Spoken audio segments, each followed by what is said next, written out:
What's going on, guys, and welcome back to the channel. So I am sure it's without a doubt that you guys may have seen it in comments, Facebook forums, internet memes, anything that you could think of, that people just hate Subaru as a brand for some reason. And as a Subaru enthusiast with Matthew here, we have been trying to figure this out, and there's no logical conclusion that we can come up with. So this is a video to everyone out there who hates Subarus to try better understand the reasoning behind it, aside from the false facts that people have made and turned into something that apparently means they don't like the brand. And it's true, and it's not that I just see people say, I hate WRXs, I hate STIs. It's Subarus lumped together in a whole group. It's the entire group. It's like a talking point, like. It is. Now, he drives a Subaru. It's true. But here's the thing, it's not just, like, there's no single pinpointed problem that can be directly related back to Subaru, aside from some manufacturer defects over the years, but that can be said about any car company, any car brand, any car. Every car has its problem. Yeah, every car has its problem. Yes, Subarus do get a tendency to have ringlet issues, but that is normally attributed to other underlying problems that cause the ringlets to go. It's not like they just break. They got poor tunes, throwing parts on the car, not tuning it at all. Using cheap parts that don't actually misinformation, do what they should be doing, modifying the car incorrectly. There's definitely, Subarus can be temperamental, and I will say that.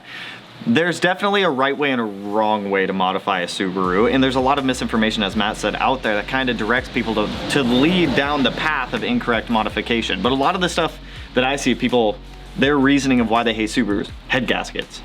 As we were talking about earlier. That's just the one everybody throws out. The head gaskets. They're like, oh, have fun with your head gaskets. You want to buy some ringlands? And it's like, how many cars actually have that problem? I've never had a head gasket problem. I've had 20-ish. I've had valve cover issues. I've had bent valves. But it's like every Subaru I own has over 150,000 miles on it. No. Of course it's leaking. It's gone through so many heat cycles and random things. You're gonna get that. But Subaru, and don't get me wrong, I love a lot of cars outside of just Subaru. I love Nissans, I love Mazdas, there's American, I like Fords, I like Dodges. I like all cars. It's not just Subarus that I like, but Subarus are primarily what I play with because they're fun, they're easy to modify, they're easy to work on after you've played with them a couple times. If you're coming from like an inline 6 or an inline 4 or a V6 or a V8 and you go to a flat engine, there's a learning curve. And on any engine, there's certain things that are difficult on that set engine and certain things that are easy. Obviously, if it's, you don't work on cars often and you're like, I'm gonna change the spark plugs. I hope to God you have a Honda Civic where you just take off the little pieces and then change the spark plugs right up top. Because if you got a Subaru, yeah, unfortunately that's going to be a little difficult for you, especially if you're not really savvy with anything mechanically. That's true. I think the BRZ that I had was the worst because that one I actually had to jack up the engine. I actually had to jack up the engine. Like that one, there was no way around it. But there are so many positives about Subaru. So hopefully if you are one of the ones that hate Subarus, we can help change your mind. The modifications that you can do to Subarus, there's endless amounts. Engine, exhaust, exterior. Even coming from like my background in SRTs, there's only like a handful of companies that make parts, and out of that handful of companies that make parts, most of them you can tell are kind of like backyard engineered. Yeah, which there's nothing wrong with some backyard engineered parts. No, but it's like there's not a lot of R&D that goes into it. You have those like set tiny little amount of companies that make those parts for those cars. Yeah. And with Subarus, it's like almost literally everybody has a part for a Subaru. That's true. And I will say, with like talking on the mechanical side of things, the EJ's been around for so long.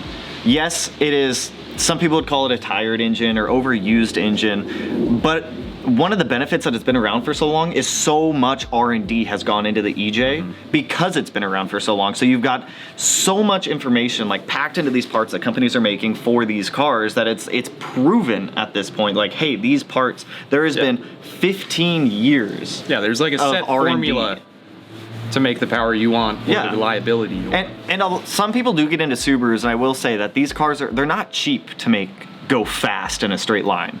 It's not a car. I don't think they're as bad as people make them out to be. Definitely, it's not as bad as people make it out to be, but it's still, if you were to compare when I weigh out when I weigh out my SRT and people are like, SRTs are cheap to make power on. Dude, I've still put in like 10 grand into that engine. Yeah. At least just the engine, not anything bolted onto it. And parts for all these, you got 4 rods, 4 pistons. I mean, yeah, if you got a 6, have fun. You're paying 1.5 times the cost for that. Yeah. But it's even with the 6, it's still not bad because doing the EG33 swap into the 2017 STI we're doing now, the cost that it cost me to build that engine with the complete long block was honestly only like $750 more than it would have cost to build an EJ. Yeah. It really wasn't that much more money. But then that's going down an entirely different mod path. But if you're looking for something where you can spend $3,000 and gain 150 horsepower, Subaru's not it. Subarus are well-rounded cars that do great on back roads. They're quick in a straight line. You can definitely make them go fast in a straight line. There are plenty of examples out there, but keep in mind it's not cheap. Like I did the whole cost comparison video of this one just to get it to 460 wheel horsepower versus what it total MSRP cost of everything versus but in the end, I spent. I mean, in the end, could you have done it cheaper? Yeah, but then at that point, you're starting to cut some corners with quality on parts. Like you can definitely get secondhand parts, get them cleaned, get them reused, and throw them back on a lot of the people that make power on other models, if I were to, most of the time they're cutting those corners and making that power. that's true. Yeah, you can definitely do it, but then you're fighting with power versus reliability. But then again, that's just not Subaru. That's any car. Yeah. When you start cutting corners, you start sacrificing reliability or quality for. You're cost. always going to have cars with like oiling issues and things like that. Even cars that people RBs. love the RBs are hell a out great of. example. RBs have oiling issues. 2Js do too. Yeah. All I cars. run into people. I've seen a dude rebuild his 2J like 4 times because it's oil pump. Tyler's a perfect example. That dude's gone through 3 2Js. Yeah. And he's not making any insane power. Regardless, Subarus have a lot of mechanical information around them, a lot of parts that have been on the market for years and years and years, and a lot of R&D that's gone into them. Secondly, I think another benefit of, we'll say this is attributed to all Subarus. They have had so many of the same model line around for so many years. You have options on body styles, price that fits your budget. Dude, and like, I really like about the Impreza line how you can swap out between like GCs and GDs. Yeah. Of all years, you can swap pretty much anything. Yeah. So I see people driving around and they got GD interiors and GCs. And for the most part, that's one thing that I personally really like about Subarus. They're like Legos. You can, I could take parts, I've taken parts off of my 2017 STI and I've put on the 05 STI. Yeah. That's one thing I love about Subarus is the mix and match. The suspension hasn't changed a ton. They've made improvements over the years, but you can definitely pull some suspension components off. Like even when I had the BRZ and the 17 STI, I took the entire stock rear suspension from the 17 STI and I put it on the BRZ because it bolts right up. They're Legos. It's so nice and convenient. And it's weird when you find out what fits on what. Yeah, like I pulled the stock sway bar on a BRZ, I think is what, like 12 millimeter or something like that. It's tiny. The stock one on the STI was 17 millimeter. I was like, I already have this free part laying around the garage from when I swapped it on the 17. I can literally just bolt it onto the BRZ. Yeah. And it's a cheap, you can pick up secondhand STI parts cheap too. Like a lot of them pretty cheap, like VF48s, VF39, if you're like an older WRX owner wanting to do like a decent turbo upgrade. Cheap, you can get it for like $400. Yeah, just swap everything over. Yeah, so the interchangeability between Subarus is extremely nice. I don't know of a lot of other car brands out there that have that. I think RBs do. I think some RB parts are interchangeable. Same with JZs. I'm pretty sure between 1Js and 2Js, but you're only dealing with like 2 production runs. I'd say the only other car manufacturer that I know that is that interchangeable on parts is Honda. Hondas, yeah. Hondas and that's mainly power plant wise. Yeah. Like where people say Hondas are like Legos, it's all about the engine. Like 90% of the engines mount basically the same. Yeah. So you can take that engine out, get a B18, go ahead and throw because Brody's done that where he's pulled parts off of, because he has an old Accord, he's pulled like parts off of so many things just to build his Honda. Yeah. But the interchangeability between Subarus is nice. It's suspension, some exterior stuff too, interiors, engine, drivetrain. You could take an STI Trans, put it in any Subaru because it'll pretty much bolt right up. Well, even like between my chassis, the BP, the you Outback. get like, I can use the same 90% of the same stuff from like a GR WRX. Yeah. On the engine, and then interior wise, a lot of the things from a GR fit as well. And then if it's not that, there's certain GD parts I can swap over. That's true. And lengths and everything are basically the same. So. There's so much that swaps over. So I mean, Subarus have I don't know of a lot of other car brands that have the interchangeability of Subarus do. The community behind Subarus is huge as well. Now I will say this. The Subaru community as a whole is large. There are a ton of Subaru owners out there. the vast majority of the internet groups you'll find on Facebook, anything like that, you probably won't find a lot of help on. There's definitely, like that's one of the reasons why we have the channel here, is because there's so much information that I've pulled from so many other areas to like compile it all to try to answer those questions. Because if you go on like Facebook, Subaru owners can be assholes. They can be assholes. I mean, that's any like, forum. That's any forum, but I do see it get really bad with Subaru forums. Subaru forums can go down a rabbit hole and they can just get bad very quickly. I would say if anyone is trying to find information on Subarus, like Google search. Feel free to comment it on video. Like I respond to all comments if you guys have questions, and we do live streams. If you have a WRX or an STI, Naziok probably has it. Naziok has anything you're looking for. I wouldn't post a new thread on Naziok because the OGs of Naziok get so upset when people post like a repeat thread. They're like, we have a thread for that. It's already over here, and then they won't even link you the thread. Yeah. They're just like, go find it. Did you use the search bar? Yeah, did you use the search bar? Yes, I used the search bar. It obviously didn't come up because your thread is 15 years old and all the photos off a photo bucket have disappeared at this point. Yeah, right?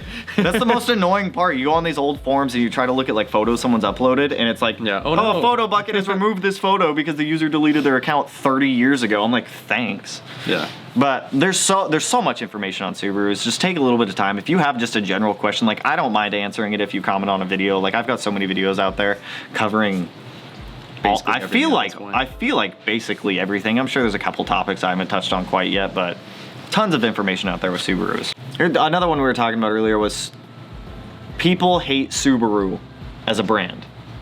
As a brand, and I don't understand why. Like I said earlier, I like a lot of car brands. I like a lot of car makes, models, manufacturers. I don't think I hate a single car brand. There's not a single car brand that I just hate for being in existence. And I saw someone comment on one of the videos. This is an older video they commented on. They were like, don't buy a Subaru ever. Let Subaru go out of business. Fuck that company. I was like, I didn't respond to it, but in my head I'm like, why? What Subaru has hurt you? Who hurt you? Tell us on the bear. Where did it touch you? But the thing is, like, Subaru as a company, I feel like is one of the better ones out there that actually interacts with their consumers. They actively go out of their way to give back to the community where they can. Like I remember a couple of years ago, I don't know if Subaru's still doing this, if you were to go to a dealership and you bought a brand new Subaru, you may get like a random gift from Subaru, which was like a Subaru branded Dyson or a Subaru branded snowboard or like all of these cool gifts. They'd have like the pressure washer and all. Yeah, I've never the seen lawnmower. I've never seen a company actually go out of their way to send their consumers like legitimate gifts for buying just their brand. They're also, and I know they got a lot of hate recently because they weren't releasing like fully electric vehicles.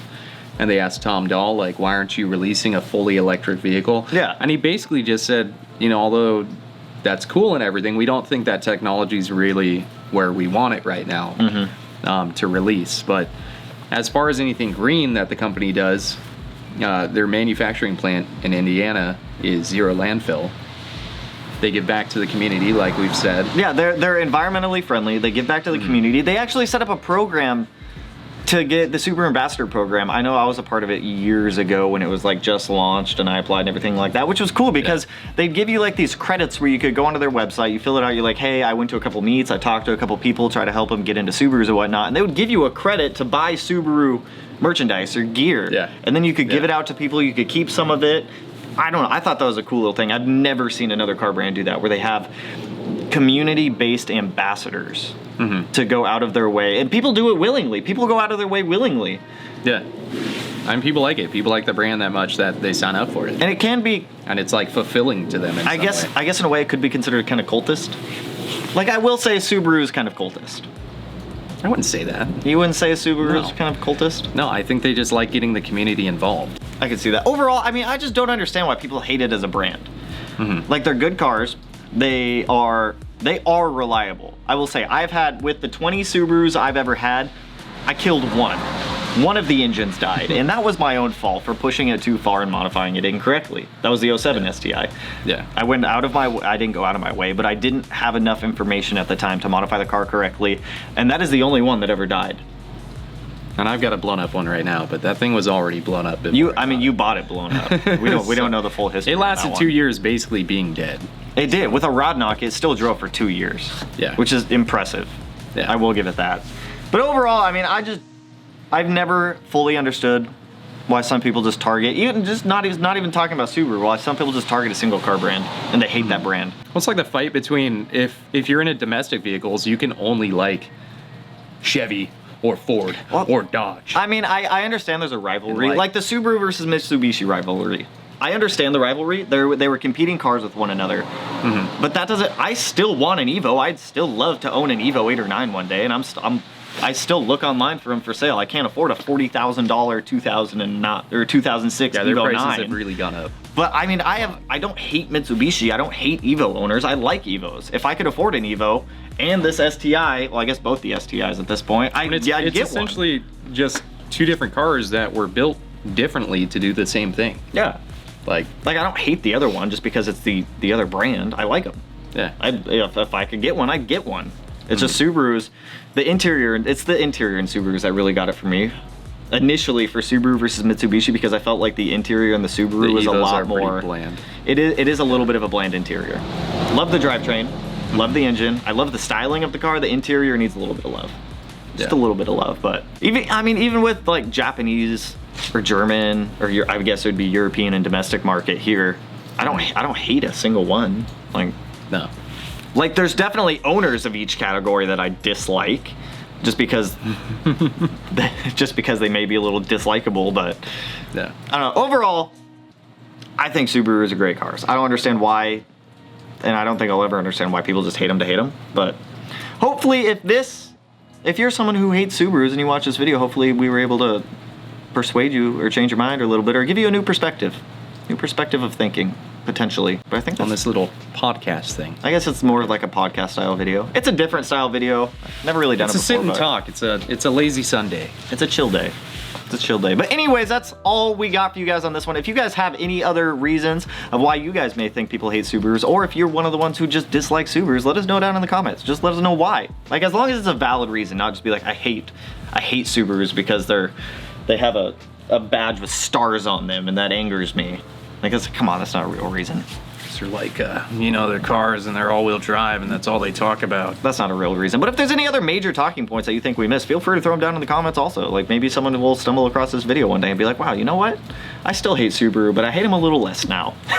But anyways, that's all we got for you guys on this one. So if you guys liked the video, you know what to do. Go ahead and hit that like button, turn it black, blue, green, yellow, purple, silver, cyan, red, magenta. Color of the day. Matt, hit me with the color of the day. Burnt bronze. Did you look at your wheels and decide that color? Yeah. Let's go with pigeon gray. And if you're not already subscribed to the channel and you want to be, feel free. We have another engine build coming up for the 05 STI. Gonna be making around like 650 horsepower, building that engine from scratch because I've never done it before and I want to. Plus we have the EG33, the 6-cylinder swapped STI, in works down at Fabrication as well. I don't think you want to miss either of those, but if you do, then don't subscribe. But if you don't, hit the button. And with that, I will catch you guys in the next one. Peace out, homies. Don't hate Subarus. Woo!